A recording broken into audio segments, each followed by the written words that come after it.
فيه مفاجأة سارة، مفاجأة الحفلة. هذه أخت من ألمانيا تريد أن تعلن إسلامها في هذا المشهد.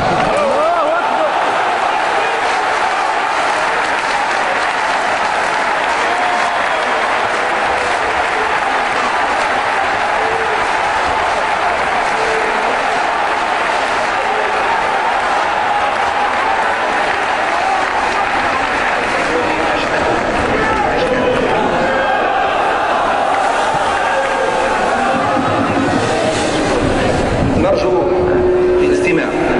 قولي أشهد أن لا إله إلا الله وأن محمدا عبده ورسوله.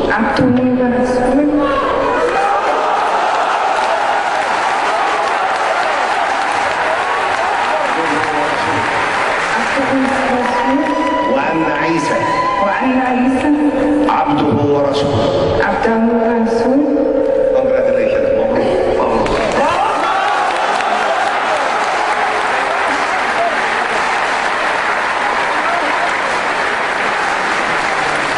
نقول الحمد لله لقد انضمت إلى أمة محمد صلى الله عليه وسلم امرأة مسلمة.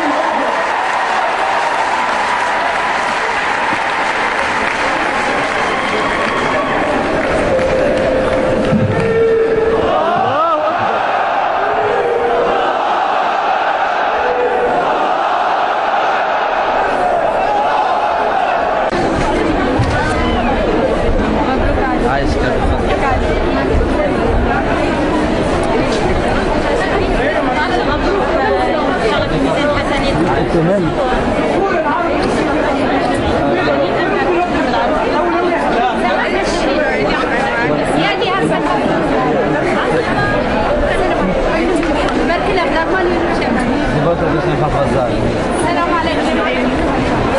من ألمانيا.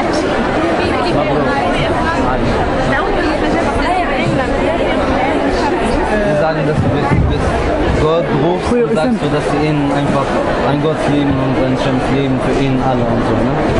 Okay, rufst du Gott an und sagst du ihm bitte für alle Leute und so beim Gebet, ja? Okay, sag mach es. استعملني ربي في هذا الدين بالعلم الشرعي. جورناليست اه. اوكي برك شكرا مبروك. والعيش. فقط معناها شو شعورها وهي تدخل الاسلام معناها؟ Ich habe jetzt sogar ich kann es nicht sagen, ich will reagieren. قلت لك ما نجمش نوصف لك معناتها الشعور نتاعي شعور غير عادي معناتها ما يفهم حتى شيء. ربي يفضل. اكرم الضيف.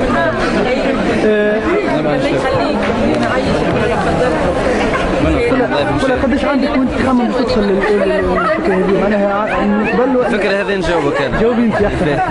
الفكره هذه ديجا عندها توا حكايه 7 شهور 8 شهور. قاعدين نحن معناتها نوري فيها عن طريق الانترنت، عن طريق القران، عن طريق معناتها اللي قدرني عليه ربي من الاخر. هي عندها تربيه اسلاميه في الليسي نتاعها، البروف نتاعهم عندهم البروف نتاعهم نهار كامل يسب في الديانه الاسلاميه ونهار كامل وهو يضحك على الديانه الاسلاميه كيفاش ندوروا على الكعبه واحنا ناس مهبله ندوروا على الكعبه ومش عارف شنو. غارت على الدين الاسلامي، تعاركت هي وياه، طردها. معناتها كي خرجت جات حكيت معايا قلت لها الحمد لله معناتها وصلت تغيير على الدين الاسلامي، نجموا ناخذوا خطوه لقدام. قالت لي نحب نهبط لتونس ونحب نعلن الاسلام تاعي في جامعه في تونس، ما نحبش في العالم نتاع الالمان والعالم هذاك. جبتها لتونس الحمد لله يا ربي، خذينا رونديفو البارح 14 في شعبان، مشينا فهمني الجامعه نهار جمعه، مشينا الجامعه في مقرين عند الدكتور المستوي. الخطبه كانت على السيده عائشه، اعلنت الاسلام نتاعها وسماوها عائشه. وبالصدفه جاتها الانفيتاسيون اليوم باش تجي لهنا تحضر للشيخ النجار.